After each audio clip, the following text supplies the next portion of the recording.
Fala pessoal, tudo jóia? Aqui é o Luiz. Pessoal, nesse vídeo eu vou responder aqui a pergunta do Gabriel. O Gabriel publicou aqui no grupo pedindo recomendação de serviço de hospedagem para o WordPress, né? Então, antes de começar aqui, ó, dá um like no vídeo, pessoal, se inscreve no canal, comenta o que vocês estão achando dessa série de conteúdo, tá? Gabriel, seguinte, cara, deixa eu pegar do começo aqui, eu tenho que fazer uma pergunta para você. Desculpa responder com uma pergunta, tá? Mas será que compensa?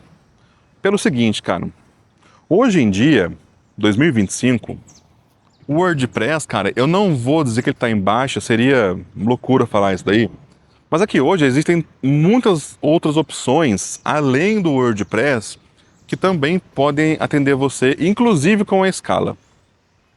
E eu pergunto para você isso aí, Gabriel, pelo seguinte, cara, otimizar um WordPress não é um trabalho difícil, tá? Porém, é trabalhoso. Então, difícil é aquilo que você talvez não consiga fazer. Trabalhoso é aquilo que você tem muita coisa para fazer. Otimizar o WordPress, cara, tem muita coisa para fazer. Então, geralmente, cara, eu percebo uma mudança da galera nesse sentido, assim, a gente usa uma ferramenta quando realmente ela é realmente necessária. Hoje, cara, hoje eu acho que para pequenos e-commerces, hoje, cara, a gente vai ter soluções muito melhores do que o WordPress para atender o cara. Melhor no sentido de recurso, de plataforma, de escalabilidade, de segurança, de integrações, de diversos sentidos. Você vai ter nuvem shop, você vai ter ali o Shopify, você tem até o Hotmart, cara, dependendo do que a pessoa for vender, até o Hotmart é uma opção. Então, Gabriel, eu acho que assim, acho que a primeira questão a ser respondida é essa, assim, o WordPress é a ferramenta que você realmente precisa? Luiz, cara, vai ter um blog junto, vai ter uma customização que eu vou fazer ali, aí o WordPress tem que ser ele mesmo. Mas sempre que você for escolher uma ferramenta, pessoal, pare e pensa nisso. Será que eu estou primeiro olhando para a ferramenta ou eu estou primeiro olhando para o problema? Olhando para o problema, talvez vocês escolham uma ferramenta melhor, tá? Então, essa é uma primeira dica para vocês. Já que o WordPress é o que você precisa, Gabriel, então vamos assumir que é o WordPress mesmo. Então você fez a conta aí e falou assim: ó, Luiz, fiz a conta, cara, somando hospedagem, somando a minha mão de obra, somando talvez mais um programador ali que tem que ter, somando os plugins que eu vou ter que comprar e licenciar, ficou mais barato do que pagar, por exemplo, um Hotmart, um Nuvem Shop, um Shopify, qualquer outra plataforma que você tenha aí, um Tray. Você tem diversas, né, cara, plataformas hoje em dia que fazem para você loja virtual, né? Então, pôs no papel que realmente compensa. Você vai ter que lidar com 3 camadas para poder otimizar o seu WordPress. A primeira camada é o seu servidor, a segunda camada são os plugins que você usa, né, como você fez esse site aí. A terceira camada é a camada de distribuição de CDN, de cache, essas coisas. Então, o servidor, ele só resolve a primeira parte. E aí, Gabriel, tem uma questão no WordPress que é assim, ele é feito em PHP, então você vai ter, o PHP tem suas qualidades, seus defeitos, né? Nos defeitos, vamos colocar que ele é stateless. Então o PHP, cara, ele vai executar aquele script e vai morrer. Hoje em dia, já há alguns anos, você tem aí, por exemplo, ó, o Lightspeed. O Lightspeed, cara, ele é legal porque o que ele faz? Ele carrega a aplicação na memória e deixa a aplicação lá. Como acontece na maioria das outras linguagens de programação. Você starta um servidor, esse servidor carrega toda a aplicação e a aplicação já fica carregada, já fica funcionando, ela só responde. Então o Lightspeed, cara, só de você optar pelo Lightspeed, seja o Open Lightspeed ou o Lightspeed mesmo, você já vai ter um ganho de desempenho legal aí. O PHP 8 também tem internamente dele o cache, né, o JIT, o JIT, que permite que ele pré-compile partes comuns do seu código e começa já a acelerar a execução daquilo ali. Então, usando o PHP 8, já tem um ganho. Usando o JIT com o Lightspeed, você já vai ter um ganho maior ainda. O PHP, cara, nas qualidades, um grande benefício do PHP é que ele é serializável. O que quer dizer isso daí? Deixa eu dar um exemplo para você aqui para entender como é que funciona isso daí. Quando você carrega uma página, start lá abre um post do WordPress, um blog, por exemplo, uma página do blog, por detrás ali, cara, acontece uma série de ações. O WordPress vai instanciar uma classe post da ppost, que vai carregar o post do banco de dados, que vai carregar a categoria do post, que é uma outra query, é uma outra classe, que vai carregar os termos, que vai carregar o thumbnail, vai carregar a imagem, vai carregar algum plugin que você usou para poder processar tudo aquilo ali. Tudo isso, Gabriel, ele tem um custo operacional ali, um custo de memória de CPU para que o servidor possa fazer. Quando você serializa, é o seguinte, ele pega todo esse resultado, então ele pega aquela classe que já está instanciada com todas as outras classes que também estão instanciadas, ele transforma aquilo ali como se fosse num texto e armazena aquilo ali no cache de objetos. Por isso que chama cache de objetos. É cache de objetos porque ele armazena objetos serializados. Isso aí, cara, dá um ganho gigante na aplicação. Por quê? Porque eu não vou ter mais que fazer 10 queries no banco, instanciar X classe, carregar mais X coisas, preencher X propriedades. Não, já está pronto. Ele só pega aquilo ali pronto. Ele pegou pronto e já carregou. Então aí, cara, você tem mais um ganho de desempenho gigante de fazer isso daí. Então, você tem do lado do back-end, você colocar um servidor com Open Lightspeed, um cache de objetos. Esse é um ponto, tá?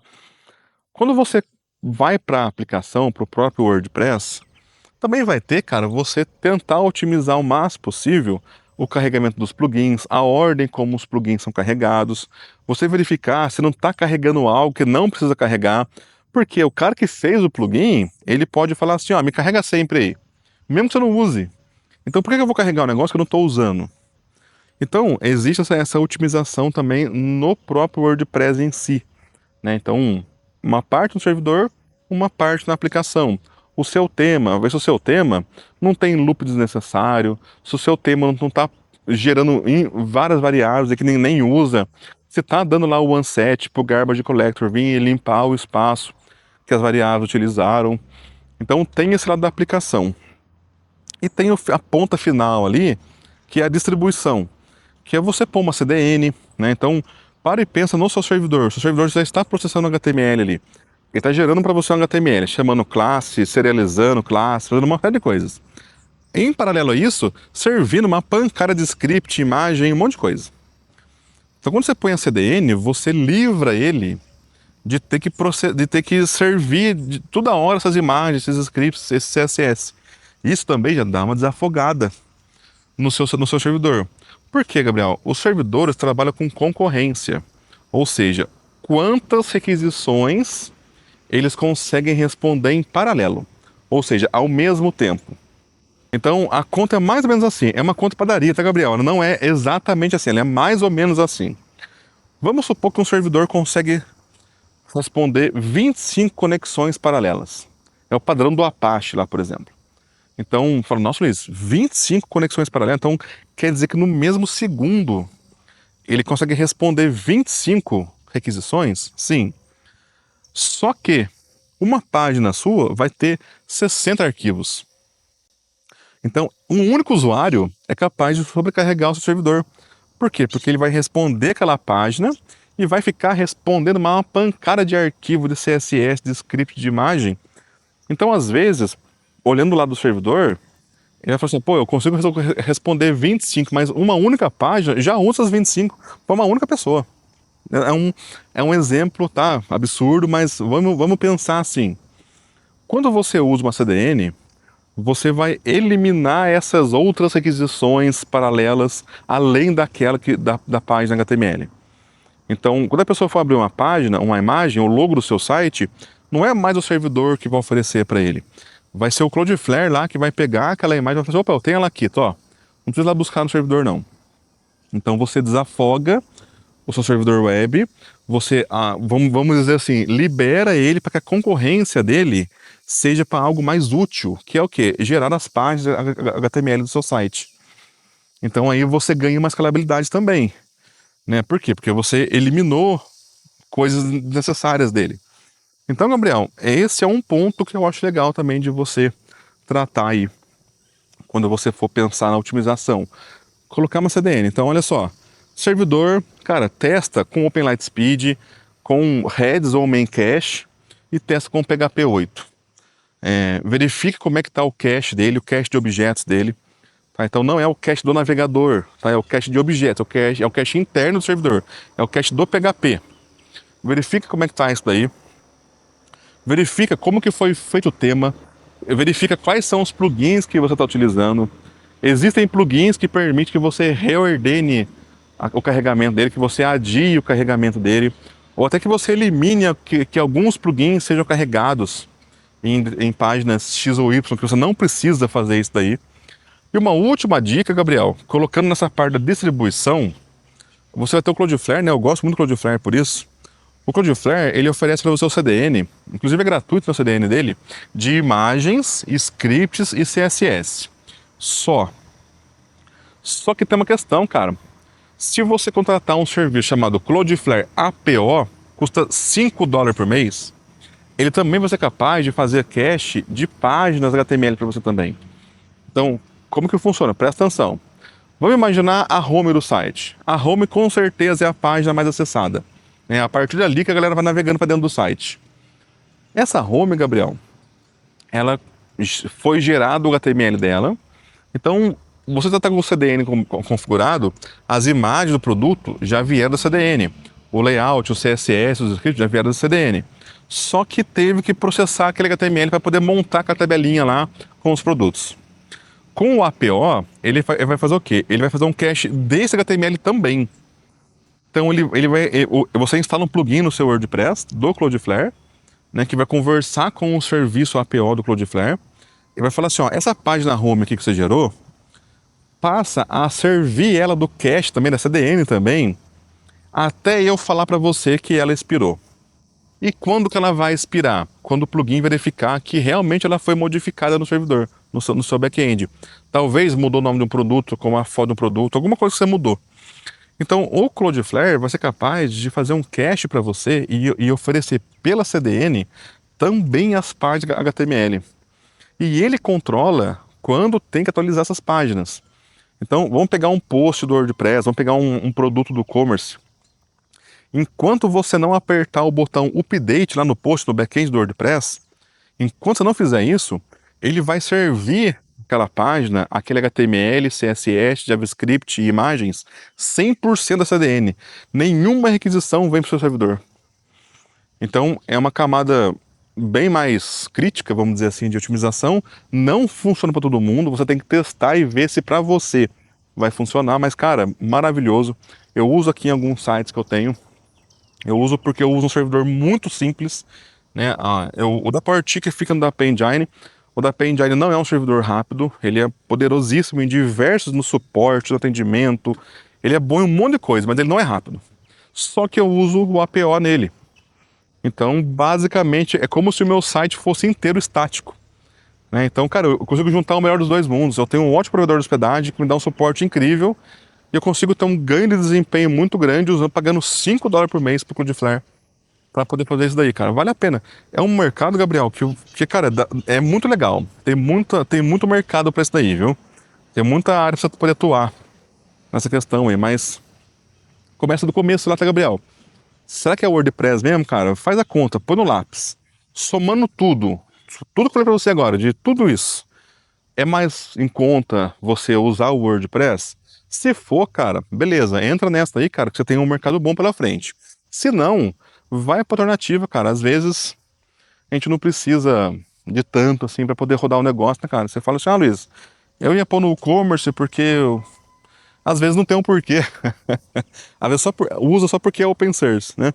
Mas primeiro faz esse dever de casa. É o WordPress? É. Então, segue as dicas que eu dei para você aí, que eu tenho certeza que você vai se dar bem. E um último ponto, Gabriel, entra na questão do gerenciado, né?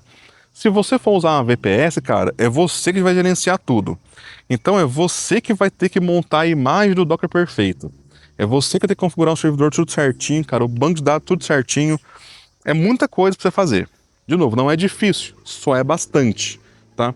Às vezes, cara, você vai pagar lá um servidor gerenciado, você tem um Kinsta. O Kinsta, ele é gigante no universo do WordPress, né? O Kinsta é uma empresa de fora, deve ser uma das maiores hospedagens de WordPress que existe. Eles hospedam, eles são líderes nesse mercado. O Dap Engine, idem, também é muito bom. Tem diversos, tem SiteGround, aqui no Brasil tem a Hostinger. Você vai sempre achar alguém que pode te dar um bom serviço de WordPress e ajudar você nessa questão do servidor. E aí você fica com a parte que é sua mesmo, que é a parte do código do tema, de como que está feito, como é que estão os plugins e a parte do CDN para frente, né? Então, eu vou dizer para você, cara, eu não sou muito fã de WordPress no Docker, tá? Não que eu não ache bom, não, eu acho que seria o melhor WordPress ele no Docker. O problema é eu não tenho tempo para fazer isso, cara. Né? São muitos detalhes, cara. E para mim, cara, assim, compensa muito mais eu me dedicar por NaHN do que eu fazer uma imagem do Docker por WordPress, não?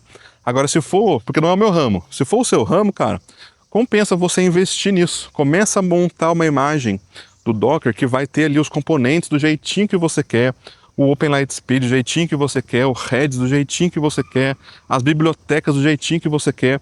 Cara, você pode configurar o PHP-INI do jeitinho que você quer, cara, com as opções da maneira que vai atender melhor você possível. Mas tem que saber fazer. Essa que é a minha questão. É nessa que eu não entro, entendeu? Eu sei fazer, não tenho tempo.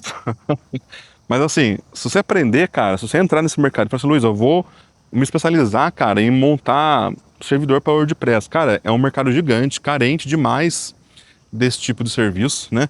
Você atende bem cliente pequeno, médio e grande, tem muito mercado para você nisso daí, só que eu tenho que avisar você disso, é trabalhoso, tá?